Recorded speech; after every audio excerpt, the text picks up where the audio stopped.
Good afternoon to all and happy Dhanteras, all of you, and welcome to Fill a Form. आप सभी का बहुत बहुत स्वागत है फिल अ फॉर्म पे। तो जो लोग मेरे से जुड़ गए हैं उन सभी को गुड आफ्टरनून। शाहीन, आशुतोष, दीपू सभी को गुड आफ्टरनून।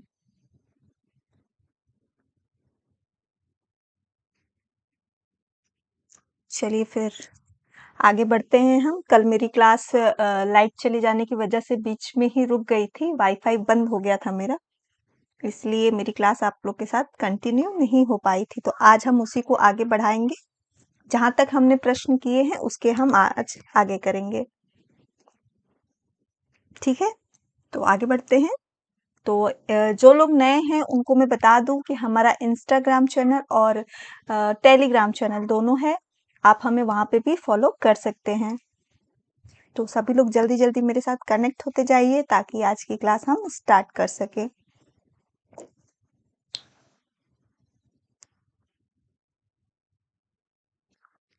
चलिए, और स्टार्टिंग में ही आप लोग से बोल देती हूँ कि अगर वीडियो मेरी अच्छी लगे तो आप सब लाइक भी करिए और लोगों को शेयर भी करिए ताकि दूसरे लोगों को भी क्लासेस के बारे में इंफॉर्मेशन मिल सके। चलिए आगे बढ़ते हैं। जो हमारी सी टेट और एच टेट की बैच है उसके लिए प्रिपरेशन हो रही है और ये हमारी पूरी टीम मेंबर है जो आपके साथ लगी हुई है आपके सब्जेक्ट की तैयारी में। चलिए फिर आगे बढ़ते हैं। यहाँ पे जो तैयारी हो रही है आपकी पेपर फर्स्ट और सेकंड दोनों के लिए हो रही है, और जो सीडीपी की क्लास यानी ऋतु मैं आपकी क्लास ले रही हूँ, ये अब मैं फर्स्ट पेपर और सेकंड पेपर दोनों के लिए कर रही हूँ। ठीक है, गुड आफ्टरनून रोहित। आप सभी को धनतेरस और दिवाली की बहुत बहुत हार्दिक बधाइयाँ, क्योंकि आज हमारी जो क्लास होगी उसके बाद फिर थ्री डेज हम लोग की ऑफ रहेगी, फिर 27 से हम लोग की क्लास चलेगी। तो इसलिए मैं आपको पहले से ही विश कर दे रही हूँ दिवाली के लिए, और भगवान करे ये दिवाली आप लोग के लिए बहुत शुभ हो, आप अपनी परीक्षाओं में सफलता प्राप्त करें। चलिए फिर, जो कल हम कर रहे थे वो एमसीक्यू कर रहे थे सेकंड पेपर का, तो ये उसका ईयर भी है और मैंने बता दिया कि सेकंड पेपर भी है। तो फटाफट जितने क्वेश्चन हुए इसको हम देख लेते हैं, फिर आगे बढ़ते हैं। तो एक बार आप लोग क्लियर कर देना कि मेरी वॉइस और वीडियो आप लोग को सही आ रही है कि नहीं।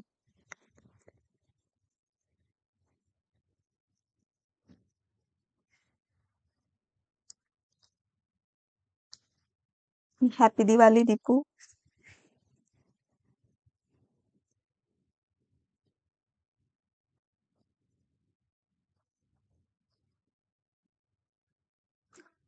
चलिए, जो कल हमने फर्स्ट क्वेश्चन किया था कि बचपन की अवधि के दौरान यानी कि जो चाइल्डहुड की बात हुई है उस समय क्या विशेषता होती है, तो मैंने बताया था कि ये बहुस्तरीय और जटिल होती है।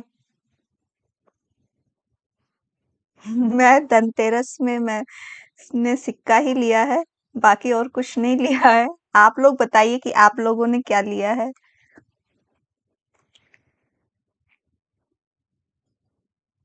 Okay, thank you Sachin.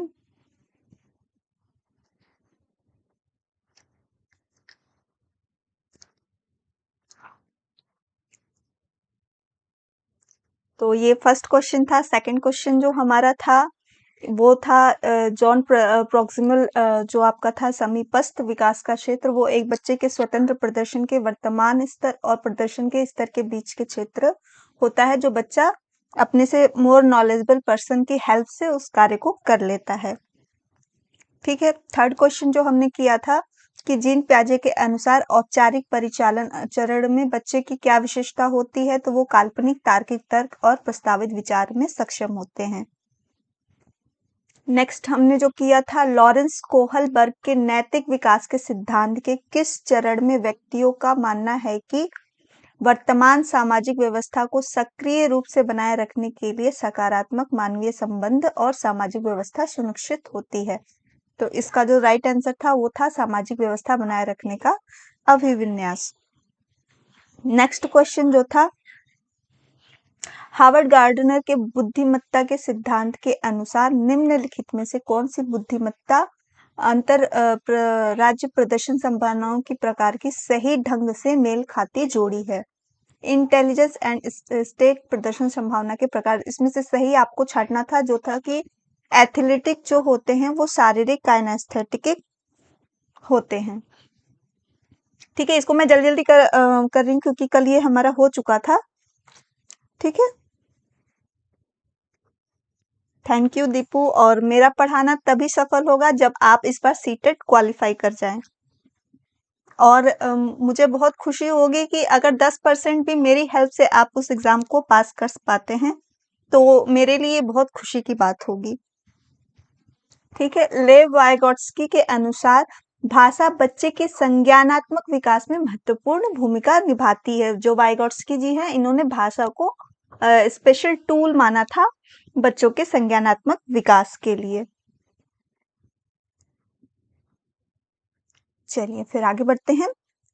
जो हमारा 7वां प्रश्न था वो प्रगतिशील कक्षा में शिक्षण अधिगम की प्रक्रिया के दौरान शिक्षार्थी का मूल्यांकन बहुत महत्वपूर्ण है क्योंकि यह बच्चों की समझ में अंतर्दृष्टि देता है, उसे खुद से समझने के लिए एक माहौल प्रदान करता है और शिक्षक को अपने शिक्षा शास्त्र पर प्रतिबिंबित करने में मदद करता है। तो ये हमारा 7th क्वेश्चन का आंसर था।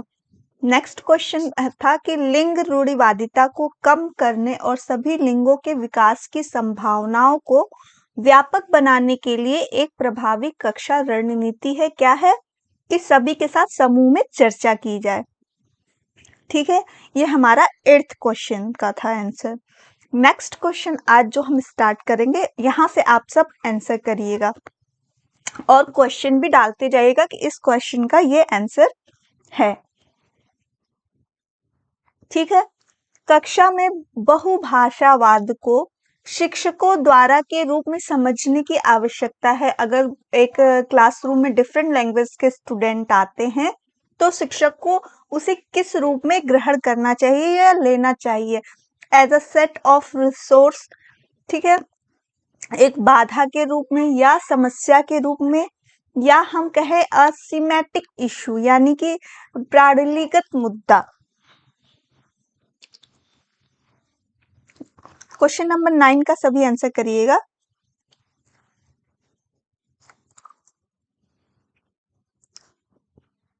मैं वेट कर रही हूँ आप लोगों के आंसर का कि एक कक्षा में डिफरेंट डिफरेंट लैंग्वेज के बच्चे हैं तो एक शिक्षक को उसके लैंग्वेज को किस रूप में लेना चाहिए, है ना?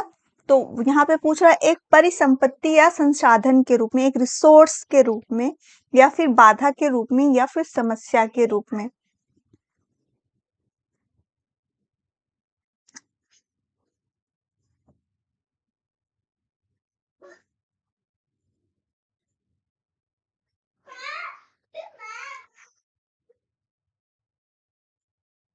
बिल्कुल, ये अभी जब मैं कराऊंगी ना तो दीपू मेरी पूरी यही शुभकामना आपके साथ रहेगी कि आप पूरे नंबर स्कोर करिए और थोड़ा सा पेशेंस रखिए क्योंकि सभी पेपर हर साल थोड़े चेंज होंगे तो उसके अकॉर्डिंग हम आपको कराते चलेंगे। ठीक है, जो लोग 9 का ए आंसर कर रहे हैं बिल्कुल सही है, as a set of resource लेंगे हम उसको।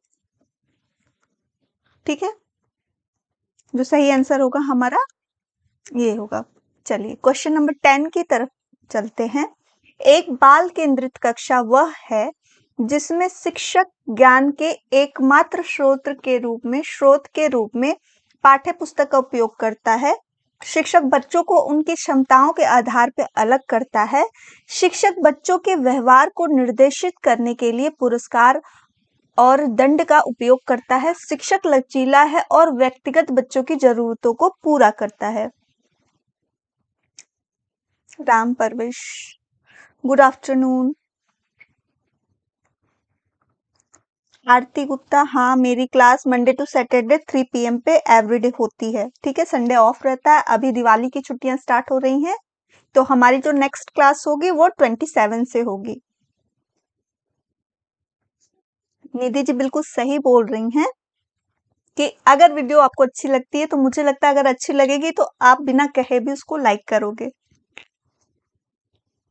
एमडी सुफियाना बिल्कुल सही आपका आ रहा है आंसर, फोर्थ का ये होगा। रिया कुमारी, आशुतोष सी नहीं होगा, डी होगा।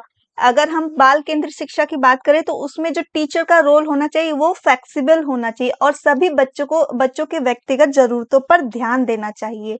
तो बाल केंद्रित शिक्षा यही कहती है कि टीचर एक सख्त रूप में या फिक्स्ड वाला नहीं होना चाहिए, उसको बच्चों के अकॉर्डिंग चेंज होते रहना चाहिए। ठीक है, तो हमारा जो 10 का आंसर होगा वो डी सही होगा। नेक्स्ट क्वेश्चन की तरफ बढ़ते हैं कि किस सिद्धांतकार के अनुसार सांस्कृतिक उपकरण बच्चों के संज्ञानात्मक विकास में महत्वपूर्ण भूमिका निभाते हैं।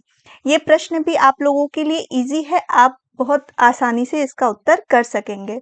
तो इसके लिए जल्दी जल्दी देखिए, लेव वायगॉट्स्की हैं या जीन पियाजे, अल्बर्ट बंडूरा या फिर बीएफ स्किनर। क्वेश्चन नंबर 11 का सभी आंसर करिएगा।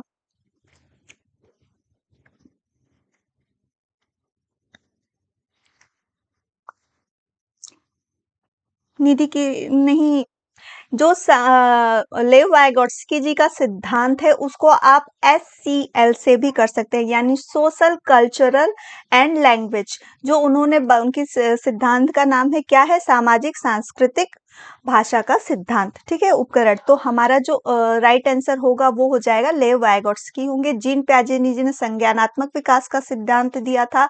अल्बर्ट बंडूरा ने किसका दिया था, कौन बताएगा? इन्होंने मॉडलिंग की थ्योरी दी थी, जो सामाजिक अधिगम सिद्धांत दिया था वो अल्बर्ट बंडूरा ने दिया था। बीएफ स्किनर ने क्रिया प्रसूत का सिद्धांत दिया था, जो कि हाँ बिल्कुल सही आ रहा है आपका। 11 का ए आंसर है। आशुतोष, निधि, आप लोग के आंसर सही हैं, नेहा का भी आंसर सही है। हाँ ठीक है, आप सभी का आंसर सही है। 12 नंबर के क्वेश्चन पे चलते हैं कि निम्नलिखित में से कौन सा आंशिक रूप से देखे जाने वाले छात्रों के लिए, यानी कि जो ठीक से जिनको दिखाई नहीं देता है उनके लिए, कि आप एक कौन सी शिक्षण सामग्री है जिसका उपयोग आप नहीं करेंगे। प्रश्नों को थोड़ा ध्यान से देखिएगा, जहां पर नहीं आता हो। ठीक है, कभी कभी हम प्रश्न नहीं देखते और लगता है कि ये भी आंसर सही, ये भी आंसर सही, हम कौन सा लगाएं, लेकिन यहाँ पर नहीं है। निम्नलिखित में से कौन सा आंशिक रूप से, यानी जिनको कम दिखाई देता है, देखे जाने वाले छात्रों के लिए उपयुक्त शिक्षण सामग्री नहीं है? ठीक है, अल्बर्ट बंडूरा का मैंने पूरा क्लास लिया है बहुत अच्छे से। उनका सामाजिक अधिगम सिद्धांत जो बात करेंगे वो मॉडलिंग का मतलब अनुकरण द्वारा बच्चे एक दूसरे को देख के सीखते हैं, जैसा वो अपने बिहेवियर सामने वाले को देखते हैं, यानी नकल के द्वारा सीखना, मॉडलिंग के द्वारा सीखना, ये उनका सिद्धांत है अल्बर्ट बंडूरा का, कि बच्चे जो सीखते हैं जैसा वो देखते हैं वैसा ही वो करते हैं। ये था हमारे अल्बर्ट बंडूरा जी का सिद्धांत। ठीक है, इनका सिद्धांत मॉडलिंग के नाम से भी आता है, यानी जैसा हम अपना रोल मॉडल जिसको जैसा देखते हैं, अपना समझते हैं, उसकी तरह हम बिहेव करने की कोशिश करते हैं। छोटे बच्चे क्या होते हैं, अपने घर के पेरेंट्स को या उनको देख के नकल करते हैं, जो चीजें उनको देखते हैं उस तरह का वो बिहेवियर करना सीखते हैं। इनका फेमस जो एक प्रयोग था वो बेबी डॉल पे उन्होंने किया था। उन्होंने 3 बच्चों का एक ग्रुप लिया था और मूवी दिखाई थी। उस मूवी में बच्चे ने तीनों को अलग-अलग पार्ट में पिक्चर को दिखाया। जिस बच्चे ने जैसा पार्ट उस डॉल के साथ देखा उसने वैसा बिहेव किया। इसको बताने के लिए बहुत बड़ा है टॉपिक, मैं आपको शॉर्ट में ही बता दे रही हूँ। यानी कि हम इनका कहना था कि समाज में जो बच्चा देखता है वही सीखता है, यानी अनुकरण के द्वारा बच्चा अधिगम करता है। ठीक है, तो 12th का आंसर आ रहा है सी। अगर हम बात करें तो बड़े प्रिंट वाली किताब अगर बच्चे को कम दिखाई देता है तो उसको यूज करते हैं, 3 डायमेंशनल चीजों को भी यूज करेंगे। ठीक है, किताबें बात कर रही हैं, ऐसी बुक्स को भी हम यूज करेंगे जिन बच्चों को दिखाई कम देता है। बुलेटिन बोर्ड यानी जिसमें कहे कि कुछ लिखे हुए बड़े बड़े शब्द जिनको बच्चा छू सके, देख सके, यानी मैप एंड चार्ट्स का यूज हम करेंगे। फ्लैट बुलेटिन बोर्ड्स का भी यूज करेंगे। क्या नहीं यूज करेंगे, वो हम करेंगे लघु मुद्रण कार्यपत्रक, यानी कि जिसमें छोटे छोटे चीजें लिखे हों, स्मॉल प्रिंट वर्कशीट जिन बच्चों को कम दिखाई देता है, वहां पर ये शिक्षण सामग्री उपयुक्त नहीं है इस्तेमाल करने के लिए। तो जो हमारा सही आंसर होगा वो क्या होगा, लघु मुद्रण कार्यपत्रक यानी कि स्मॉल प्रिंट वर्कशीट्स। ठीक है, नहीं, आपने क्वेश्चन को दिया कि जिसको प्रश्न में पूछा गया कि जिसको आंशिक रूप से यानी कि जिनको कम दिखाई देता हो, अगर आपकी कक्षा में ऐसे बच्चे हों तो उनके लिए हम क्या यूज नहीं करेंगे टीचिंग एड में। ठीक है, चलिए फिर आगे बढ़ते हैं कि समावेशी शिक्षा के पीछे जो इंक्लूसिव एजुकेशन की बात कही गई थी, उसके अंतर्निहित क्या विश्वास रखा गया। बच्चों को उनकी क्षमताओं के आधार पर पृथक करना, तदनुसार व्यावसायिक प्रशिक्षण का प्रावधान करना, बच्चों की सीमाओं की पहचान के लिए उनकी विकलांगता के आधार पर नैदानिक लेबलिंग करना, विभिन्न विकलांगताओं और वाले बच्चों के लिए विशेष शिक्षा संस्थाओं का प्रावधान करना। दर्शन है कि सभी बच्चों को नियमित स्कूल में समान शिक्षा प्राप्त करने का अधिकार है। हाँ, निगेटिव पूछ रहा था, मैंने पहले ही बोला कि नहीं को ध्यान में रखना कि इस प्रश्न में नहीं पूछ रहा है कि क्या हम नहीं यूज करेंगे। प्रश्न को इसीलिए बहुत, जब भी आप एग्जाम में जाइएगा प्रश्न को 2 बार जरूर पढ़िएगा कि उसने पॉजिटिव में पूछा है या फिर निगेटिव में पूछा है, क्योंकि ऐसी मिस्टेक्स होती है, मेरे से भी हुई है, इसलिए आपको भी मैं बता रही हूँ कि प्रश्नों पर भी ध्यान दीजिएगा। 13 का सी बोल रहे हैं। तो जो समावेशी शिक्षा क्या कहती है, समावेशी शिक्षा कहती है कि उन विशिष्ट आवश्यकताओं वाले बच्चों को भी सामान्य बच्चों के साथ शिक्षा प्रदान करने का अधिकार है। तो समावेशी शिक्षा को इसीलिए लाया गया था कि सभी बच्चों को नियमित स्कूल में समान शिक्षा प्राप्त करने का अधिकार है, इसलिए ये समावेशी शिक्षा नाम दिया गया था। ठीक है, तो आशुतोष बता रहे हैं, रोहित बता रहे हैं 13 का डी, शाहीन भी बोल रही है डी। ठीक है, दीपू भी डी, सबका सही है आंसर। चलिए फिर आगे बढ़ते हैं नेक्स्ट क्वेश्चन की तरफ कि प्रतिभाशाली और रचनात्मक बच्चों की जरूरतों को संबोधित किया जा सकता है। जो प्रतिभाशाली बच्चे हैं उनको कैसे कार्य देने चाहिए, बोरियत को रोकने के लिए चुनौतीपूर्ण कार्य और गतिविधियां देना, ऐसे प्रश्न देना जिनके लिए अभिसरण सोच की आवश्यकता होती है, समस्याओं को हल करने के लिए विशिष्ट निर्देश प्रदान करना, स्मृति आधारित परीक्षणों का प्रशासन करना। जो आपके क्रिएटिव बच्चों की बात हो रही है कि उन्हें हम कक्षा में किस तरह का कार्य दें जिससे वो उस कार्य को अच्छे से कर सके। तो यहाँ पे क्रिएटिव बच्चों की बात कर रही है, तो कन्वर्जेंटल थिंकिंग की बात नहीं हो रही है।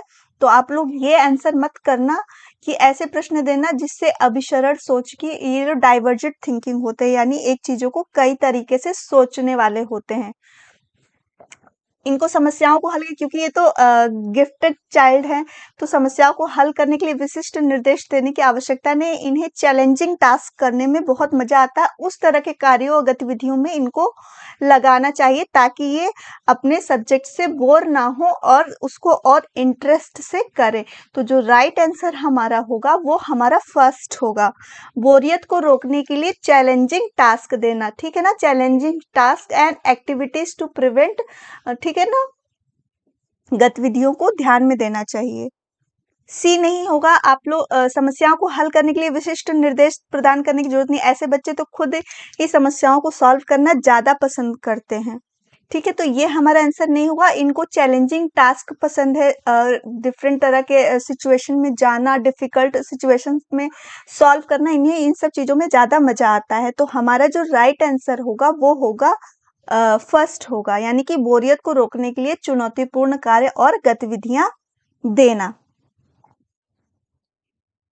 ठीक है, सी नहीं होगा, हमारा फर्स्ट यानी ए होगा। ठीक है, इन्हें चैलेंजिंग टास्क ज्यादा पसंद होता है करने के लिए और उसमें वो इंटरेस्ट लेते हैं, इसलिए जो हमारा सब्जेक्ट होना चाहिए वो उनके लिए इस तरह का होना चाहिए। क्लियर है? नेक्स्ट क्वेश्चन की तरफ बढ़ते हैं कि डिसलेक्सिया वाले बच्चों की पहचान किसके द्वारा की जा सकती है? उनके सामाजिक और सांस्कृतिक संदर्भ का पता लगाना, एक पूरी तरह से शारीरिक स्वास्थ्य जांच, उनके पढ़ने और लिखने के कौशल का विश्लेषण करना, जटिल उच्च क्रम की समस्याओं को हल करने की उनकी क्षमता का आकलन करना। 15 का आंसर करिएगा। हाँ आशुतोष, आपका आंसर सही है, 14 का ए होगा। उन्हें चैलेंजिंग टास्क पसंद होता है, गॉड गिफ्टेड जो हो, जो क्रिएटिविटी में ज्यादा क्रिएटिव बच्चे हों उनके लिए। 15 का आंसर करिएगा कि डिस्लेक्सिया वाले बच्चे अगर आपके क्लासरूम में है तो आप उसकी कैसे पहचान करेंगे? रिया कुमारी, जो रिया कुमारी बता रही हैं आंसर 3 वही है। डिस्लेक्सिया वाले बच्चे कौन से होते हैं? जिनको पढ़ने में तकलीफ होती है, वो अधिगम करने में, पढ़ने में उन्हें थोड़ी परेशानी होती है। ठीक है, तो वो वाले बच्चे और जो पढ़ेंगे गलत वो लिखना भी स्वाभाविक है कि वो लिखेंगे भी गलत। अगर उनका जो पढ़ने का खराब है तो वो लिखने में भी सही नहीं होगा। हम जैसा देखते हैं वैसा ही करते हैं। तो जो राइट आंसर होगा वो हमारा होगा थर्ड, यानी कि 15 का सी हमारा सही होगा। शाहीन का भी सही है, आशुतोष भी सही है, दीपू भी सही है। हाँ, आप सभी का आंसर बिल्कुल सही आ रहा है। तो आगे बढ़ते हैं नेक्स्ट क्वेश्चन की तरफ। वंचित और वंचित पृष्ठभूमि के शिक्षार्थियों को संबोधित करने के लिए निम्नलिखित में से कौन सी एक प्रभावी रणनीति है? शिक्षार्थियों को उनकी जरूरतों और उनके सामने आने वाली चुनौतियों को समझने के लिए बात करें। शिक्षार्थियों को स्कूल के बाहर ट्यूशन के लिए दाखिला लेने के लिए कहना ताकि शिक्षक उन पर ज्यादा ध्यान दें। यहाँ पर ध्यान दीजिएगा कि रणनीति नहीं है, पूछ रहा है। ठीक है, इसको ध्यान में देकर आंसर करिएगा कि वंचित और वंचित पृष्ठभूमि के शिक्षार्थियों को संबोधित करने के लिए निम्नलिखित में से कौन सी एक प्रभावी रणनीति नहीं है? शिक्षार्थियों से उनकी जरूरतों और उनके सामने आने वाली चुनौतियों को समझने के लिए बात करें। शिक्षार्थियों को स्कूल के बाहर ट्यूशन के लिए दाखिला लेने के लिए कहना ताकि शिक्षक को उन पर ज्यादा ध्यान ना देना पड़े। छात्रों को मामूली चुनौतीपूर्ण लक्ष्य। ठीक है, आप सबको समझ में आ गया, बिल्कुल राइट आंसर आ रहा है आप लोग को। तो टाइम नहीं वेस्ट करते हैं, आगे बढ़ते हैं। ठीक है, हाँ 16 का बी होगा, बिल्कुल सही है कि ट्यूशन देना तो कोई सॉल्व नहीं होता है कि वंचित पृष्ठभूमि से जो बच्चे आ रहे हैं, ताकि अपना बोझ कम कर सके। चलिए नेक्स्ट क्वेश्चन की तरफ बढ़ते हैं कि बच्चों का शारीरिक और भावनात्मक स्वास्थ्य उनके लिए पर कोई प्रभाव नहीं पड़ता है, एक महत्वपूर्ण भूमिका निभाता है, से संबंधित नहीं है, में महत्वहीन भूमिका है। 17 का सभी आंसर करिएगा।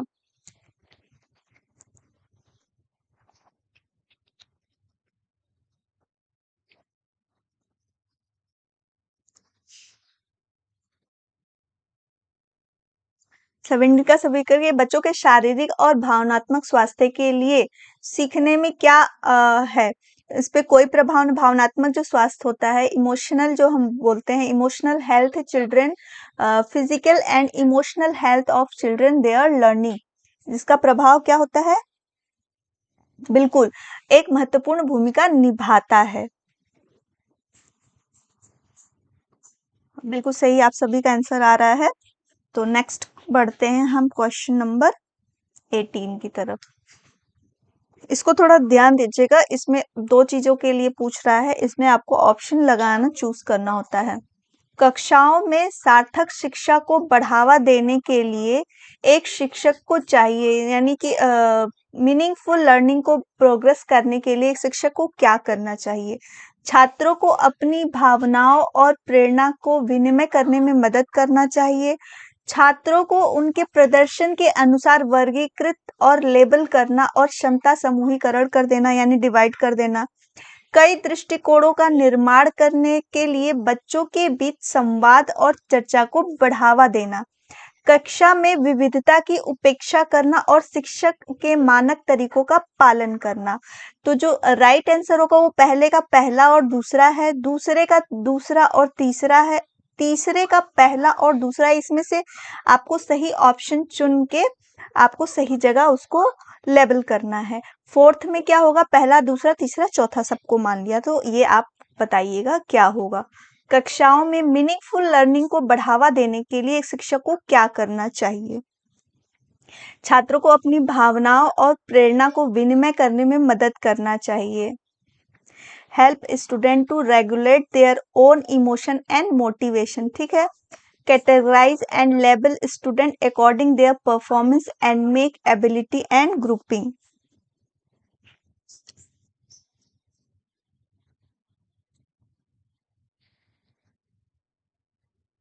आप लोग डी बोल रहे हैं, पर यहाँ पे अगर हम बात करें तो छात्राओं की भावनाओं और प्रेरणाओं को एक दूसरे से एक्सप्रेस करने को तो देना ही चाहिए कि वो खुल के अपनी बातों को कह सके कर सके। तो पहला ऑप्शन भी हमारा सही होगा। छात्रों को किसी के कार्य के आधार पे हमें उसे डिवाइड नहीं करना है, लेबल नहीं करना है, उनका समूह नहीं करना है कि तुम बहुत अच्छे हो उनका एक समूह बना देना, तुम बहुत खराब हो तुम्हारा एक समूह, ये एक शिक्षक को नहीं करना है। तो ये ऑप्शन हमारा गलत होता है। कई दृष्टिकोण का निर्माण करने के लिए बच्चों के बीच में यानी उनमें एक ग्रुप डिस्कशन कराना चाहिए जो हेल्दी हो। तो ये दो चीजें होती हैं जो मीनिंगफुल लर्निंग के लिए इम्पोर्टेंट है, ठीक है। कक्षा में उपेक्षा नहीं करना चाहिए विविधता की। हाँ, अभी आप लोग आंसर समझ गए। तो 18 का जो आंसर होगा वो पहला सही होगा, यानी कि पहला और दूसरा तीसरा, ठीक है। हाँ चलिए, आशुतोष, रिया, आप लोग के आंसर सही हैं। नेक्स्ट क्वेश्चन की तरफ बढ़ते हैं। और सीटेट में ऐसे क्वेश्चन बहुत आते हैं, आपके हर पेपर में ऐसे क्वेश्चन, हर सब्जेक्ट के जो पेपर होंगे ना उसमें ऐसे क्वेश्चन मिलेंगे आपको, तो इसको थोड़ा ध्यान से करना। चलिए, हाँ निधि की आपका भी आंसर सही आ रहा है 18 का। क्वेश्चन नंबर 19 पे बढ़ते हैं हम कि सीखना क्या है। सीखना एक डैश और एक प्रक्रिया है। Learning is dash and a process, complex and active, simple and liner, simple and individual, complex and passive, यानी कि जटिल है सक्रिय, सरल है रेखीय, सरल है व्यक्ति, और जटिल और निष्क्रिय। सीखना किस प्रकार की प्रक्रिया है। आशुतोष जी लिख रहे हैं मजा आ गया मैम। चलिए अच्छी बात है। सीडीपी करने में सभी लोगों को मजा ही आना चाहिए। जब जितना आप मजे से करेंगे वो आपके प्रश्न ऐसे ही चुटकियों में सॉल्व हो जाएंगे। तो निशा का आ गया है आंसर, बिल्कुल सही आ रहा है। सीखना एक जटिल यानी कॉम्प्लेक्स है, इतनी इजी नहीं है किसी चीज को सीखना। और सक्रिय यानी जो हम सीख रहे हैं तो एक्टिव हैं। तो हमारा जो राइट आंसर होगा वो क्या होगा, जटिल और सक्रिय है, ठीक है।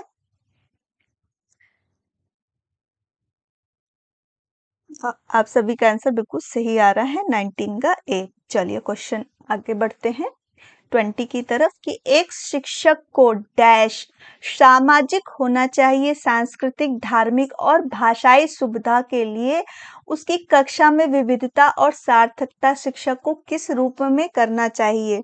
डिसमिस करना चाहिए, इग्नोर करना चाहिए, अंडरस्टैंड करना चाहिए या नेग्लेक्ट करना चाहिए, ठीक है ना। अलग अलग पृष्ठभूमि से जो बच्चे आते हैं उन्हें शिक्षक को क्या करना चाहिए। क्वेश्चन नंबर 20 की डिमांड ये है आपसे।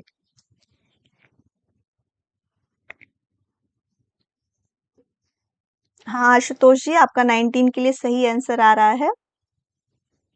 क्वेश्चन नंबर 20 पे बढ़ते हैं कि a teacher should the social, cultural, religious and linguistic diversity in her classroom to facilitate meaningful learning. Neha ji का जवाब आ रहा है सी, बिल्कुल सही है आपका आंसर, यानी कि समझना, अंडरस्टैंड करना। जो विविध पृष्ठभूमि से जो हमारा एक चैप्टर ही है उसी से ये प्रश्न आपका बना था कि जो डिफरेंट कल्चर से, डिफरेंट स्टेट से बच्चे आते हैं, डिफरेंट लैंग्वेज के आते हैं, तो उन्हें टीचर को समझना चाहिए। ठीक है, बिल्कुल सही आ रहा है आप सभी का आंसर। शाहीन, दीपू, आशुतोष, आप लोग का सभी लोग का आंसर सही है। तो क्वेश्चन नंबर 21 की तरफ बढ़ते हैं कि डैश के बजाय कक्षा में डैश सीखने का माहौल महत्वपूर्ण है, तो वो माहौल कैसा होना चाहिए? सहयोगी, प्रतिस्पर्धात्मक, प्रतिस्पर्धी, सहयोगपूर्ण, भयभीत, सुविधाजनक, प्रतिस्पर्धी और सुविधाजनक। किस तरह का होना चाहिए हमारा क्लासरूम?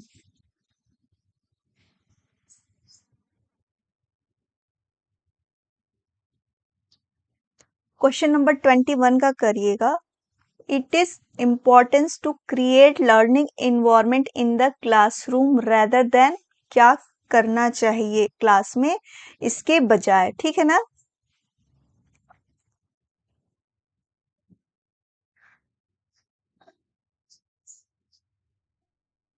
एमडी सुफियाना, बिल्कुल सही आपका आंसर आ रहा है कि जो हमारा कक्षा होना चाहिए वो कैसा होना चाहिए? सहयोगी होना चाहिए, प्रतिस्पर्धात्मक नहीं होना चाहिए। हमें बच्चों में क्या करना है कि कोलैबोरेट होकर कार्य को करना चाहिए, ना कि कॉम्पिटिटिव बनना चाहिए। तो 21 का आंसर जो होगा वो ए करेक्ट होगा, बिल्कुल सही आ रहा है आप सभी का आंसर। दीपू, सी नहीं होगा, ए होगा। भयभीत वाला तो नहीं होना चाहिए ना, कि सुविधाजनक के बजाय कैसे हम हिंदी का उस पर it is important to create collaborative learning environment in the classroom rather than competitive one.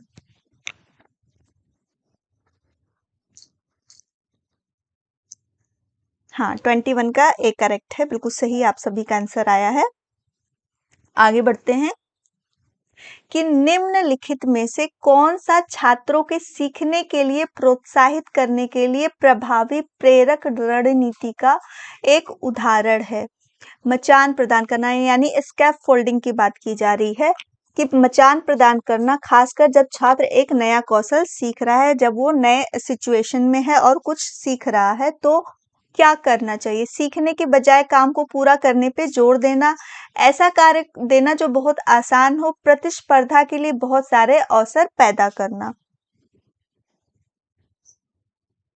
Question number 22 का आंसर करिएगा सभी कि निम्नलिखित में से कौन सा छात्रों के सीखने के लिए प्रोत्साहित करने के लिए प्रभावी प्रेरक या रणनीति का एक उदाहरण, यानी छात्रों को किस तरह से हम मोटिवेट कर सकते हैं सीखने के लिए।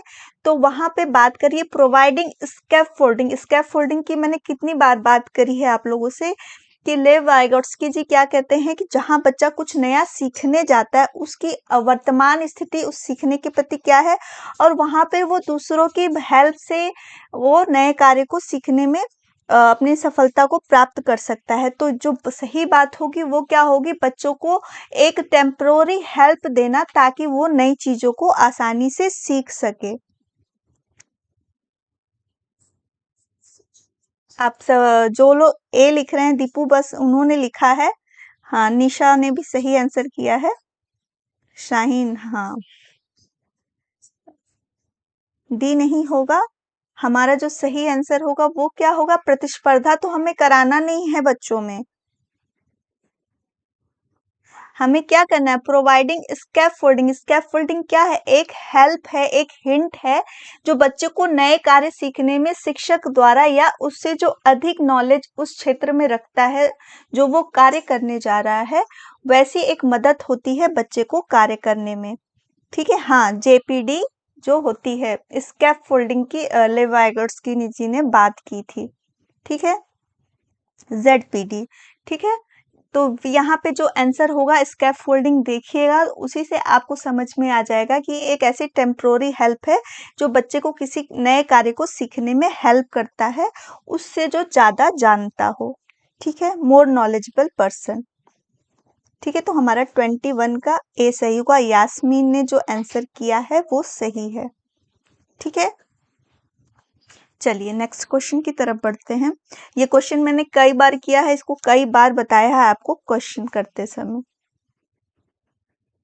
चलिए, बच्चों की सोच के बारे में निम्नलिखित में से कौन सा कथन सही नहीं है? बच्चे अपने आसपास की विभिन्न घटनाओं के बारे में अपने स्वयं के सिद्धांतों का निर्माण करते हैं।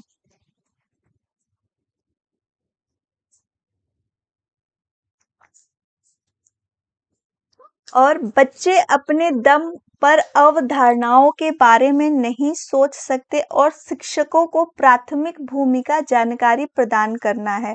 बच्चे सक्रिय रूप से अपने आसपास की विभिन्न घटनाओं के बारे में सोचते हैं, अन्वेषण करने के आग्रह करते हैं। बच्चे अपने आसपास की दुनिया के बारे में जानने के लिए जिज्ञासा के साथ पैदा होते हैं। तो ध्यान दीजिएगा, क्वेश्चन में नहीं आ रहा है कि क्या सही नहीं है। बच्चों की सोच के बारे में निम्नलिखित में से कौन सा कथन सही नहीं है? हाँ, स्टार्टिंग में दिया गया हेल्प या बीच में जब बच्चा कोई कार्य करना कि एक्चुअल में वो किसी कार्य को कितना कर पा रहा है, जेडपीडी की बात मैं कर रही हूँ कि उसकी वर्तमान स्थिति की व्हाट आई कैन डू और what can I do with help to other, यानी हम दूसरों की हेल्प से उस कार्य को कितना कर सकते हैं।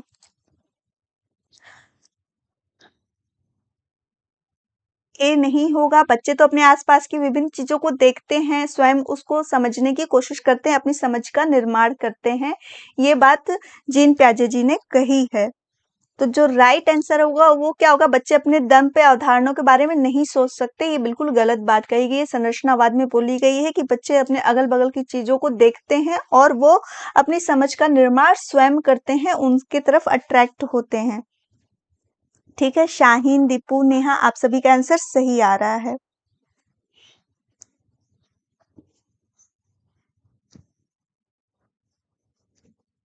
हाँ, बिल्कुल सही है आप सभी का आंसर। नेक्स्ट क्वेश्चन की तरफ बढ़ते हैं। स्कूल में बच्चों की विफलता होती है, अगर बच्चा सफल नहीं होता है तो क्या है? सुझाव देता है कि वंचित पृष्ठभूमि के बच्चे सीखने में सक्षम नहीं हैं। इंगित करता है कि स्कूल इन बच्चों की जरूरतों और हितों को पूरा करने में सक्षम नहीं है। साबित करता है कि इन बच्चों में आनुवंशिकी जन्म दोष है और इसलिए उन्हें स्कूल से बाहर निकाला जाना चाहिए। यह दर्शाता है कि माता-पिता अपने बच्चों को सीखने के लिए समर्थन करने में सक्षम नहीं है। स्कूल में बच्चा अगर विफल होता है तो ये किसकी वजह से होता है? तो क्या सुझाव देता है कि वंचित पृष्ठभूमि जिनको हर तरह की सुविधाएं नहीं मिल पाती हैं, जो किसी तरह के से चीज़ों से वंचित हो जाते हैं, वो होते हैं, इनकी वजह से स्कूल असफल हो गया। या इंगित करता है कि स्कूल इन बच्चों की ज़रूरतों और हितों को पूरा करने में सक्षम नहीं है। ये क्वेश्चन कई बार घुमा के आपके सीटेट एग्ज़ाम में आया है, तो इसको बहुत ध्यान दीजिए। जब एक बच्चा असफल होता है यानी कि वो स्कूल की असफलता होती है। ठीक है, अगर मैक्सिमम बच्चे स्कूल में फेल होते हैं या उस टॉपिक में किसी सब्जेक्ट में अच्छा स्कोर नहीं कर पाते हैं, तो इसका मतलब ये होता है कि स्कूल उनकी ज़रूरतों को, उनके चीज़ों को, हितों का ध्यान नहीं रख पाया, तो उसकी शिक्षा असफल हो जाती है। ठीक है, तो आप सभी का आंसर सही आ रहा है। हाँ, आशुतोष, आपका जवाब बिल्कुल सही है। 24 का ए। नेहा कुमारी, दीपू, आप सभी का आंसर बिल्कुल सही है। नेक्स्ट क्वेश्चन की तरफ बढ़ते हैं कि समूह में काम करके एक दूसरे को पढ़ाने और उनकी मदद करने से बच्चे अपनी स्वयं का विचार प्रक्रियाओं को प्रतिबिंबित करने और संज्ञानात्मक गतिविधि के उच्च स्तर पर स्थानांतरित करने में सक्षम हैं। गलत धारणाएं विकसित कर सकते हैं जो उनके सीखने में हस्तक्षेप है, विचलित हो जाते हैं, इसलिए यह अप्रभावी शैक्षणिक रणनीति है। प्रतिस्पर्धात्मक प्रवृत्तियों को विकसित करना जो सीखने में बाधा डालते हैं। क्वेश्चन नंबर 25 का काम करेगा कि समूह में काम करके एक दूसरे को पढ़ाने और उनकी मदद करने से बच्चों में क्या होता है?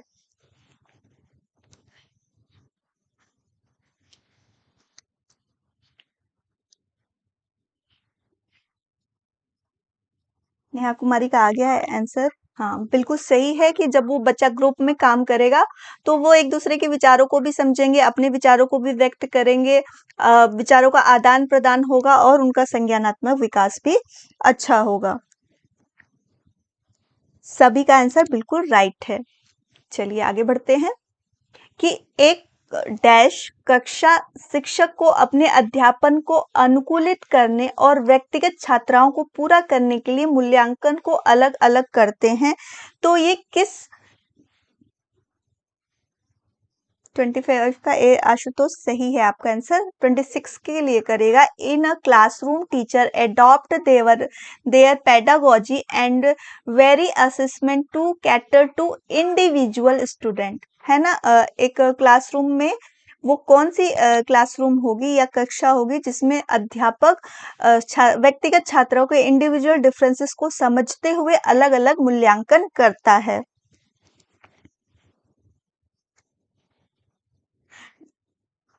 निधि, आपका जवाब बिल्कुल सही आ रहा है।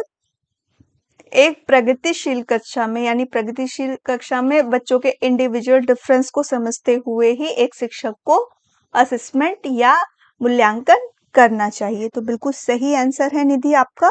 26 का जो होगा वो बी होगा, प्रोग्रेसिव एजुकेशन की बात हो रही है। हाँ शाहीन, MSS आपका भी आंसर सही है। रोहित, हाँ दीपू, नेहा कुमारी, सभी का आंसर बिल्कुल सही आ रहा है। नेक्स्ट क्वेश्चन की तरफ बढ़ते हैं कि विकास के बारे में निम्नलिखित में से कौन सा कथन सही है। ठीक है, बच्चों के विकास में बहुत सांस्कृतिक विविधता होती है। दुनिया भर के बच्चे विकास के समान अनुक्रम और सटीक समय का पालन करते हैं। विकास आनुवांशिक कारकों द्वारा पूर्व निर्धारित चरणों के एक साफ व्यवस्थित सेट में होता है। विकास सरल और एक आयामी होता है। हाँ यास्मीन, आपका भी जवाब 26 के लिए सही है, बी होगा। 27 का सभी आंसर करेगा कि विकास के बारे में निम्नलिखित में से कौन सा कथन सही है।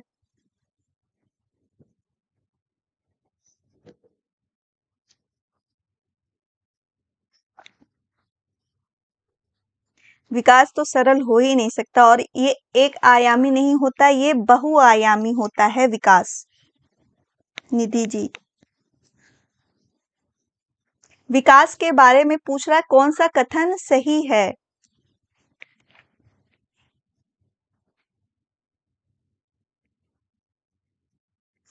विकास सरल नहीं है, विकास बहुत जटिल प्रक्रिया होती है और ये एक आयामी नहीं होती है, ये बहुआयामी होती है। यानी बच्चे का जो विकास होता है वो सीधे एक सरल रेखा में नहीं होता है, किसी में कम किसी में ज्यादा होता है। और जो विकास होता है वो हर एक क्षेत्र में होता है, उसका शारीरिक विकास, संज्ञानात्मक विकास, सामाजिक विकास, तो ये बहुआयामी हो जाता है। तो जो राइट आंसर होगा वो क्या होगा, बच्चों के विकास में बहुत सांस्कृतिक विविधता होती है, यानी डाइवर्सिटी पाई जाती है। हर बच्चा अलग क्षेत्र से, अलग अलग जगह से आता है, ठीक है ना। तो जो हमारा राइट आंसर होगा वो क्या होगा कि बच्चों के विकास में बहुत सांस्कृतिक विविधता पाई जाती है। हर बच्चा एक जगह से नहीं आता है, वो डिफरेंट कल्चर से, डिफरेंट स्टेट से, है ना, हर जगह से अलग अलग बच्चे आते हैं। जो उनका विकास भी होगा तो वो क्या होगा, वो भी अलग अलग तरीकों से बहुत क्षेत्रों में होगा। ठीक है, तो जो राइट आंसर हमारा होगा वो क्या होगा कि there is a lot of culture diversity in the development of children. सही कथन पूछा गया था कि विकास के बारे में सही कथन क्या है। ठीक है,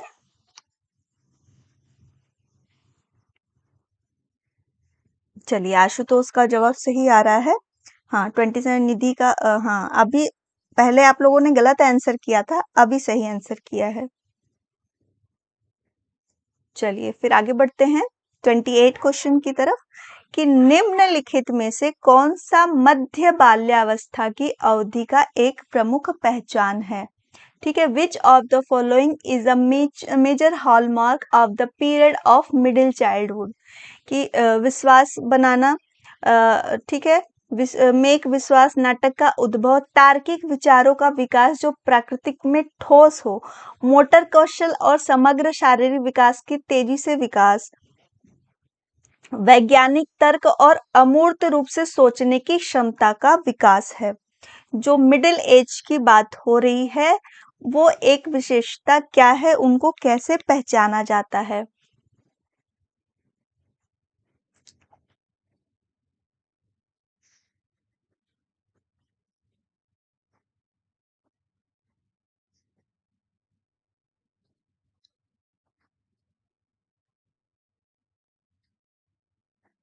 अगर मिडिल एज की बात करें तो इस समय जो फिजिकली ग्रोथ होती है वो बहुत तेज नहीं होती है। ये किस में होती है? इन्फेंसी पीरियड में होती है, और एडोलसेंस में जो होती है शारीरिक वृद्धि बहुत तेजी से होती है। बट मिडिल एज में क्या होती है, जो फिजिकल ग्रोथ होती है वो तेजी से नहीं होती है। अगर बच्चे जो मध्य अवस्था यानी 7 वर्ष की जो अवस्था होती है, 6 से 7 या 12 वर्ष की, उस समय बच्चे क्या होते हैं, जो चीजें मूर्त रूप से यानी कॉन्क्रीट रूप में उनके सामने दिखती है, वो उनको देखने, सोचने, समझने लगते हैं और उनके बारे में तर्क करना स्टार्ट कर देते हैं। जो संज्ञानात्मक विकास जो प्याजे जी द्वारा दी गई थी, थर्ड स्टेज है कॉन्क्रीट ऑपरेशनल स्टेज, वो मध्य बाल्यावस्था की एज होती है। तो जो राइट आंसर होगा वो क्या होगा कि तार्किक विचारों का विकास जो कि प्रकृति में ठोस है, जो उनके सामने मूर्त रूप में दिखाई देता है, वो उनको देखने समझने लगते हैं। तो 28 का जो सही आंसर होगा वो क्या होगा?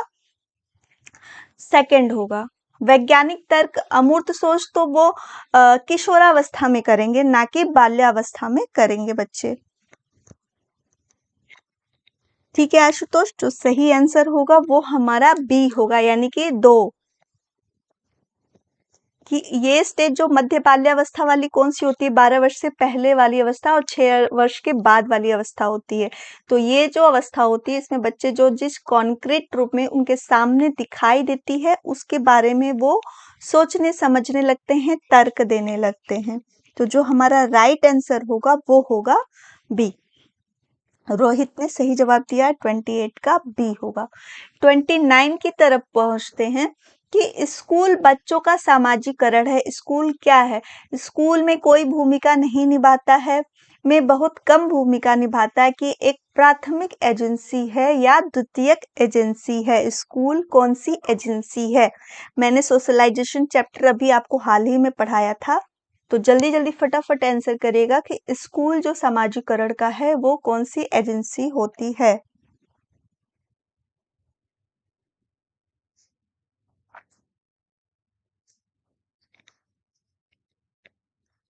सोशलाइजेशन तो मैंने बहुत अच्छे से आपको पढ़ाया था कि एक्टिव कौन है, पैसिव कौन है।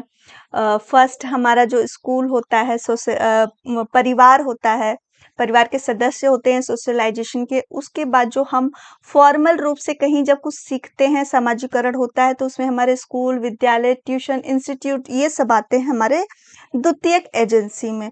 अगर आपको डाउट है तो मैं फिर से आपको सोशलाइजेशन पढ़ा दूंगी शाहीन, ठीक है?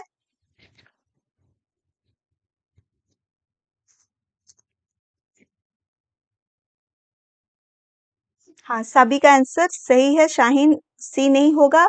परिवार हमारा प्राथमिक एजेंसी होता है। परिवार के जो सदस्य होते हैं वो हमारे प्राथमिक एजेंसी होते हैं। लेकिन जब बच्चा बाहर जाके कहीं संस्था में जाके कुछ सीखता है, लोगों के द्वारा वो सीखने की कोशिश करता है, समाजीकरण जहाँ पे होता है, वो हमारी द्वितीयक एजेंसी होती है। ठीक है?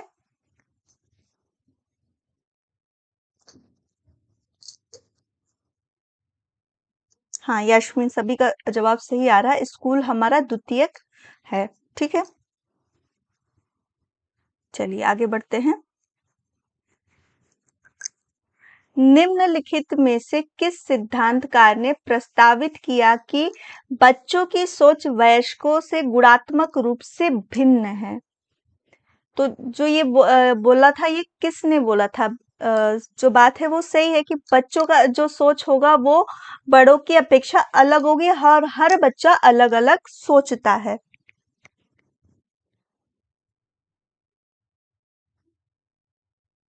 हाँ पंकज जी, आपका भी आंसर सही है। 29 का 4, 30 के लिए आंसर करिएगा आप सभी।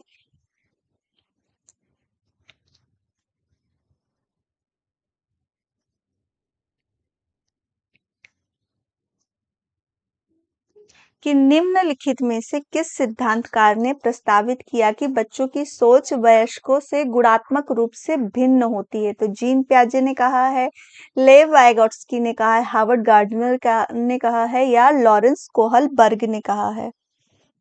तो ये जो बात कही थी, ये जीन पियाजे ने कहा था कि जो बच्चा होता है उनकी जो सोच होती है वयस्कों से यानी कि एडल्ट से अलग होती है, और हर एक बच्चे का जो सोचने का तरीका होता है वो अलग होता है। कोई नहीं, अब याद रखे रहिएगा कि गुणात्मक सोच की बात अगर कही गई है तो वो जीन पियाजे जी द्वारा कही गई है कि हर एक बच्चा, इससे याद रखिएगा, हर एक बच्चा अपने बड़ों से सोचने में डिफरेंट ही सोचेगा, अलग ही सोचेगा। उसकी सोच क्या होगी, वयस्क के समान नहीं होगी। तो ये क्या होगा, गुणात्मक होगा। 13 का बी नहीं है, जीन पियाजे जी ने कहा है। ठीक है, तो थोड़ा तो दिमाग में लगाना ही होगा, और जहां भी गुणात्मक सोच भिन्न आए, आप जीन पियाजे को ही लगाना। ठीक है, ये हमारे पूरे 30 क्वेश्चन सॉल्व हो चुके हैं। यहाँ तक किसी को कोई समस्या?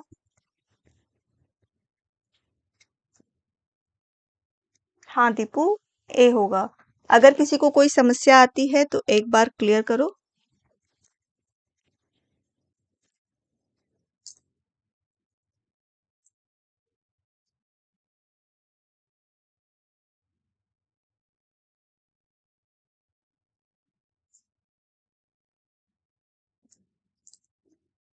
ठीक है, सभी को क्लियर है?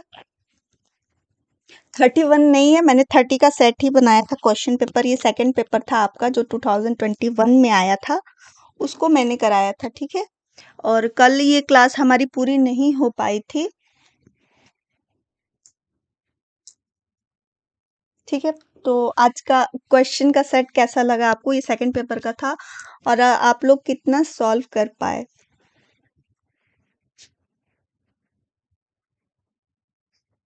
अपना स्कोर भी करते जाना।